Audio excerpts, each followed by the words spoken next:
RMDH ya, yang berada di Jawa Barat tadi, yang mewakili beberapa wilayah dari Priangan, dari Garut, dari Cirebon, Indramayu, lalu kemudian juga dari Sukabumi dan Cianjur, dan juga dari Garut. Esensi pertemuan hari ini membahas tentang konsistensi EPHJ dalam berkomitmen untuk menjaga keseimbangan tentang hutan. Ya.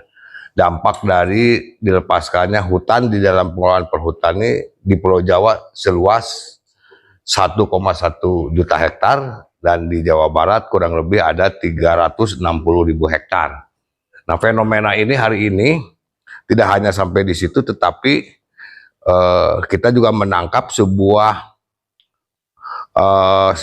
aura tentang lebih kepada pendiskreditan atau pelemahan terhadap institusi yang berkaitan dengan pengelolaan hutan ya, dengan isu ketahanan pangan maupun juga persoalan-persoalan lain yang berkaitan dengan kebencanaan. Nah, untuk itu maka kita ingin meluruskan lalu melihat secara lebih detail tentang apa sih sebetulnya regulasi-regulasi yang ada. Nah, pertama bahwa kita konsisten kepada apa yang menjadi kesepakatan khususnya di Jawa Barat yang berkaitan dengan keseimbangan ya, di mana bahwa untuk menjaga keseimbangan ekosistem, kemudian juga mempertahankan aspek geologis maupun juga menghindari dari kerawanan bencana, maka apa yang sudah ditetapkan seluas 45 hektar sebagai hutan lindung ini harus tetap menjadi perhatian 45%. Kita 45% yang disusul oleh daerah-daerah kabupaten kota yang diwajibkan seperti RTH 30%, dan kita mengajak semua untuk melakukan sebuah berpola pikir yang konsisten terhadap itu. Nah, sekarang ada yang kedua yang kita bahas tadi, ada isu perhusos ya, perhutanan sosial, yang seolah-olah bahwa ini sesuatu yang baru. Padahal apa yang esensi dari pola perhutanan sosial ini kan bagaimana hutan memiliki fungsi sosial ya, di samping fungsi ekologis dan ekonomis, tapi ada fungsi sosial. Dan saya kira konsep-konsep pembukaan akses hutan untuk masyarakat bukan hal yang baru. Jadi tidak ujung-ujung seperti yang sekarang digagas oleh Profesor Sawang Apri yang seolah ini satu konsep. Enggak, dari dulu pun memang sudah ada dan sudah terbukti. Misalnya di zaman sebelum Girna 60-an, 70-an pun harmonisasi hutan dengan masyarakat di sekitar hutan sudah terjadi. Justru hutan terjaga karena memang ada harmonisasi. Nah, lalu kemudian di tahun 80-an, 90-an ada yang istilah PHBM, lalu RMDH sebagai mitra. Kan esensinya membuka ruang ya, pengelola hutan kepada masyarakat di sekitar, dan di situ ada memberi manfaat. Feedbacknya juga sama, di samping masyarakat mendapat keuntungan ekonomis, tapi juga hutan bisa terjaga dengan baik. Nah, saya kira itu sudah ada. Jadi yang namanya sekarang yang disebut Porhusos atau Gema PS itu ya memang sudah ada dari dulu juga. Nah, ini kenapa sebagai seperti sesuatu yang baru dengan perangkat yang menurut kita serampangan ya. Sebab nah, kenapa demikian? Ini kan seiring juga dengan apa yang disebut KHDBK, yaitu kawasan pengelolaan hutan secara khusus yang jumlahnya di Pulau Jawa tadi sampai mencapai 1,1. Nah, kita menganggap bahwa kebijakan ini kebijakan serampangan ya, dan bernuansa muatan politis dalam rangka kepentingan ya, pemilu 2024 atau bahkan embrionya sudah terlihat dari 2019. Nah, ini akan sepertinya kan dilanjutkan ya, akan dilanjutkan. Nah, kenapa kita bicara serampangan? Bagaimana teman-teman bisa melihat satu kondisi hutan yang dilepaskan tanpa disertai oleh sebuah manajemen, tanpa disertai dengan sebuah struktur kepengurusannya, tanpa juga didukung oleh supportin biaya untuk pemanfaatan lahan itu. Yang terjadi apa? Ya tadi apa yang terjadi di Indramayu, ya walaupun bukan istilahnya jual beli, tapi mengganti kepada penggarap, ada transaksional. Begitupun di Sukabumi, di Cianjur juga terjadi di beberapa daerah. Nah ini yang kemudian kita bukan menyayangkan, ya mengecam lah bahwa hutan menjadi objek dikorbankan untuk menjadi kepentingan politik tertentu, ya kepentingan jangka pendek, sebuah penggalangan kekuatan untuk isu-isu politis. Kan saya kira tidak sesuai ya dengan apa yang menjadi dasar falsafah kita sebagai negara Pancasila, maupun juga dari sisi budaya, bahwa hutan itu bukan untuk dipropok, dibagi-bagi dengan sporadis seperti itu, tapi untuk dijaga dan dipelihara. Dan silahkan memang pemerintah juga memiliki masyarakat maksudnya mau ngambil manfaat dari, dan tidak ditutup kan, buktinya LMDH, PHBM itu kan juga bagian dari pengelola hutan, memberikan akses. Intinya kan memberikan akses, bukan menyerahkan aset gitu. Nah ini, lalu kemudian terkait dengan KHDPK, dari sisi konstruksi dan struktur hukum, kita menganggap ini bukan hanya sembarangan, tetapi juga merusak tatanan konstitusi. Bagaimana apa sih yang menjadi payung hukum dan legalitas yang disebut KHDPK dengan melepaskan 1,1 juta hektar yang notabene mengambil alih lahan perhutani yang tanpa didukung oleh manajemen. Tetapi mari kita lihat secara hukum bahwa perhutani, BKSDA atau khususnya perhutani, saya bukan membela perhutani, tapi itu kan tanggung jawab kita juga, karena itu kan badan usaha milik negara yang lahir melalui sebuah peraturan pemerintah. Enggak?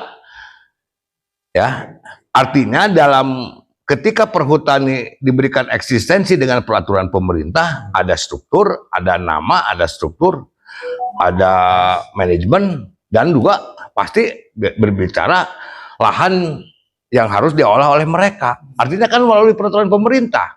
Nah, KHDPK ini lahir oleh keputusan menteri, tapi mengambil lahan perhutani yang notabene lahir dengan peraturan pemerintah. Jadi kalau dilihat dari sisi hukum tata negara, KHDPK itu bukan hanya ngawur, melawan hukum kok. Bertentangan dengan prinsip-prinsip ketatanegaraan negara kita. Setidak-tidaknya andai kata pun mau ada pelepasan kan oleh institusi yang sejajar, atau oleh yang lebih tinggi dari peraturan pemerintah apa? Ya undang-undang lah. Masa perhutani sendiri legalitasnya dengan peraturan pemerintah, lalu yang sudah pasti menyebutkan batas dan wilayah yang menjadi tanggung jawab perhutani, tetapi diambil alih lahannya oleh kekuatan dengan surat keputusan menteri. Apa benar gitu? Lalu menurut teori tata negara kita itu kalau menurut saya kan pelanggaran. Ya bukan hanya serampangan, tapi yang lebih berbahaya lagi, tadi kan sudah mendapat keterangan dari teman-teman di lapangan bahwa ini kebijakan serampangan seperti ini menimbulkan konflik sosial, terutama bagi mereka masyarakat yang sudah lebih dulu bermitra kan dengan pihak perhutani yang sudah sama-sama saling memberikan manfaat. Nah, oleh karena itu saya kira tadi disepakati ini tampaknya bagian dari warisan rejim Presiden ke-7. Ya, udahlah. Dan ini lanjutannya. Nah, saya mau hitam putih aja bicara. Dan itu memang didesain ketika masa kepemerintahan Jokowi yang kemudian ini ada berupaya melanjutkan mungkin untuk kepentingan keberadaan itu. Nah, oleh karena itu kita akan merumuskan, mendetilkan ini ya, dan nanti bikin format-format terutama khususnya di Jawa Barat dan Sepulau Jawa untuk juga disampaikan kepada Presiden Republik Indonesia bahwa ini sesuatu yang harus beliau evaluasi dan bahkan gerak-gerak di lapangannya harus diwaspadai, sebab sebetulnya ini untuk kepentingan siapa gitu ya. Nah ya sama juga ini kan yang sekarang ada fenomena-fenomena yang begitu sangat sistematis terutama di Garut ya, sebab memang yang di KHDPK kan itu di atas 70% kan lahannya, dan itu kita khawatir ya, khawatir kemudian contoh Cimanuk kan sudah jelas dirasakan. Ini kalau tidak ada pengendalian dan evaluasi dalam waktu dekat akan terjadi, ya tinggal tunggu aja waktu. Ya, nah tadi juga sama Indramayu. Jadi, nah hal lain yang ingin kita sampaikan tetap bahwa FPHJ juga berangkat dan berpikir membuat satu analisa dari pemahaman budaya ya, budaya Kesundaan. Nah ini khusus pesan buat Pak Deddy Mulyadi ya, yang katanya juga menyebut dirinya berangkat dari pemahaman budaya Kesundaan yang hakiki. Dalam persepsi budaya orang Sunda, hutan itu inti daripada lingkungan. Bapa langit, indung bumi. Bagaimana kita memperlakukan alam, terutama hutan, seperti kita menghormati orang tua sendiri, ibu kandung sendirinya. Bapa langit, indung bumi. Artinya, adanya harus pola keseimbangan antara makhluk eling manusia, makhluk nyaring sasatoan, makhluk cicing tumbuh-tumbuhan. Kalau tiga komponen pengisi bumi ini ciptaan Tuhan itu terganggu dan tidak seimbang, maka akan ada bencana. Saya menggarisbawahi lagi dan akan mengulang-ulang apa yang selalu disampaikan oleh orang tua kita, sesepuh kita almarhum Pak Solihin GP, yang kemudian mendirikan lembaga yang disebut Dewan Pemerhati Kehutanan Lingkungan dan Kehutanan Tatar Sunda, DPKLTS.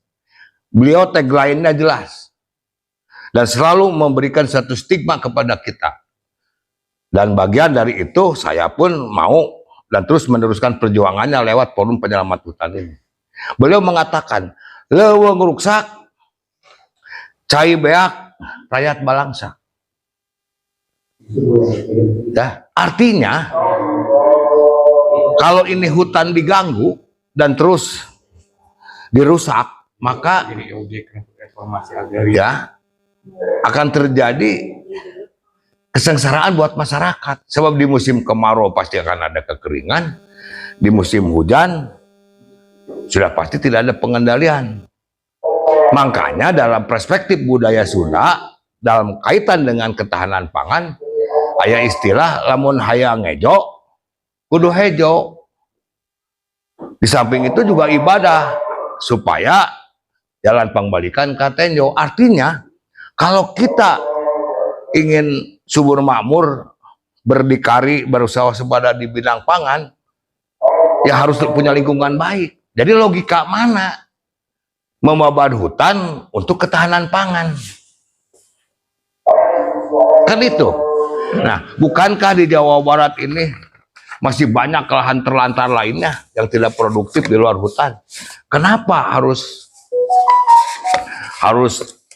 lahan hutan yang diambil? Jadi kalau kita mau banding-banding teman-teman, isu alih fungsi yang kemarin di Bogor ataupun di Puncak maupun di KBB tidak sebanding dan terlalu kecil jika dibanding dengan apa yang disebut kebijakan KHDPK. Nah, ini yang harus dipahami ya. Di samping memang KHDPK-nya sendiri kan tidak memiliki kekuatan hukum. Tadi kan masih indikatif ya. Belum, tapi kan propaganda di lapangannya sudah sangat sistematis. Nah, saya sebagai duta sawala atau kesekjenan masyarakat adat Tatar Sunda atau yang disebut BOMA ya, Barisan Olot, selalu mengamanatkan prinsip tidak benar dan tidak boleh hutan dibagi-bagi. Hutan mah bukan untuk dibagi-bagi, untuk dijaga dan dipelihara. Aya kriteriana, aya disebut hutan tutupan, hutan larangan, hutan garapan, ada itu juga, boleh. Tapi kan tetap keseimbangan, tidak berarti sporadis seperti itu. Nah, oleh karena itu saya kira hari ini kita merumuskan ya, dan kita akan tetap mendesak kepada pihak pemerintah Provinsi Jawa Barat khususnya untuk konsisten dan tetap mempertahankan apa yang menjadi Green Province itu, perda bahwa untuk menjaga keseimbangan, apalagi di Jawa Barat memiliki jumlah danau yang banyak ya sebagai pembangkit listrik maupun untuk pertanian, ya kalau hutannya hancur, mau bagaimana ada air. Nah, ini saya kira di rumusan ini akan disampaikan ke gubernur, juga akan disampaikan ke DPRD dan juga khusus kepada presidennya. Sebab ini kan menyangkut pemerintah pusat. Ya, oke, ya, ya, non.